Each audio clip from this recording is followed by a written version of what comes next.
Nous devons nous réveiller, s'il vous plaît. Aucune banque n'appartient au Congolais. Aucune. On met le secteur bancaire de côté. Le deuxième secteur encore qui fait entrer encore beaucoup d'argent, c'est le secteur de la télécommunication. Voilà. Télécommunication. Dans ce pays, nous avons 4 réseaux. Ouais. Vodacom, Airtel, Orange, Africell. Aucune de ces 4 réseaux, ou Les aucun Congolais. de ces 4 réseaux, allez je dis, Les Congolais. n'appartient au Congolais. Aucune. Aucune compagnie de la télécommunication. Vodacom appartient aux Sud-Africains. Airtel appartient aux Indiens. Orange appartient aux Français. Africell appartient aux Rwandais. Qu'est-ce qui appartient aux Congolais? Rien. Cela veut dire quoi? Tous les crédits et les mégas que nous précipitons pour acheter, nous donnons l'argent aux étrangers. C'est triste. Ils deviennent de plus en plus riches et nous demeurons Très pauvres. riche alors, très riche alors. Cela veut dire encore quoi? Toutes les communications que nous effectuons dans ces pays, c'est contrôlé par ces étrangers. Quel que soit votre statut social, que vous soyez ministre, député, sénateur, DG, PCA, je ne sais pas moi qui, à partir du moment où vous utilisez l'un de ces 4 réseaux, vous êtes scruté de bout en bout. Vous voyez encore un autre danger. Je ne connais aucun pays au monde qui se trouve dans une situation comme la nôtre. Aucun. On laisse le secteur de la télécommunication. Le troisième secteur. Le secteur minier. Les miniers. Là, Qui c'est grave finance d'ailleurs. presque les 70% de notre budget C'est national. grave là-bas, c'est grave. Est-ce que vous savez d'abord que notre MIBA n'existe quasiment plus?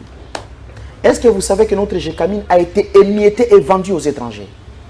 Est-ce que vous savez que la Somenki qui exploitait l'étain, les cassitérites, dont l'équivalent là-bas n'existe plus? Est-ce que vous savez que Kilomoto n'a pas sur le Combo?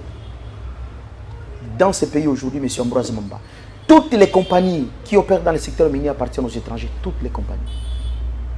La première grande compagnie en termes de chiffre d'affaires s'appelle Glencore. Une compagnie qui appartient à M. Dan Gettler, un juif. Mais la compagnie elle-même, elle est enregistrée en Suisse, un paradis fiscal. La deuxième compagnie minière, c'est Kibali Gold Mining, qui est en train d'exploiter les gisements que notre Kilomoto exploitait à l'époque dans la province orientale. Ça appartient aux Sud-Africains. La troisième grande compagnie minière qui existe dans ce pays s'appelle Zijin Mining Corporation. Ça appartient aux Chinois, dont les Katanga. Cette compagnie a obtenu une grande partie des réserves de la GECAMIN à l'époque du président Kabila. La quatrième compagnie s'appelle First Quantum. Elle est aussi au Katanga. Elle appartient au Canadien. Cinquième s'appelle Boss Mining. Je n'oublie pas tant que Fungurume Mining. Boss Mining appartient aux Zimbabwéens.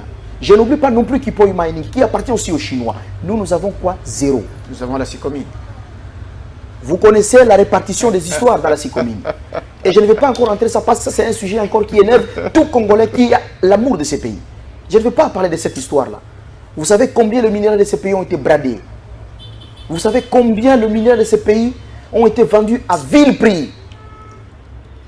Soi-disant pour nous construire des histoires ici à l'époque des 5 chantiers. Alors là, on n'a plus rien à dire. Les faits sont là. La réalité est là.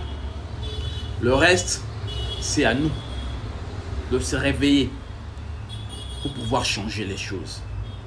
Alors, chers frères et sœurs, si vous êtes aussi choqués comme moi, si tout ce que vous venez d'écouter vous a révolté, rejoignez-nous dans le réseau. Ce réseau est là pour susciter une nouvelle génération de jeunes entrepreneurs congolais qui va reprendre l'économie du Congo à 90%. On a une première rencontre ce samedi à Bandal, au Sinagril. C'est un business branch où nous allons discuter de tout ça, où nous allons voir comment est-ce que mettre tout en œuvre pour pouvoir susciter de vrais entrepreneurs qui vont créer de la richesse dans tous ces secteurs d'activité qu'occupent les expatriés dans ces pays. J'espère vous revoir ce samedi à Bandal au Sinagril. Écrivez-moi une box pour avoir déjà vos billets. Rejoignez-nous. Ensemble, on est plus fort. Ensemble, on peut faire beaucoup de choses. Merci beaucoup. Que Dieu vous bénisse.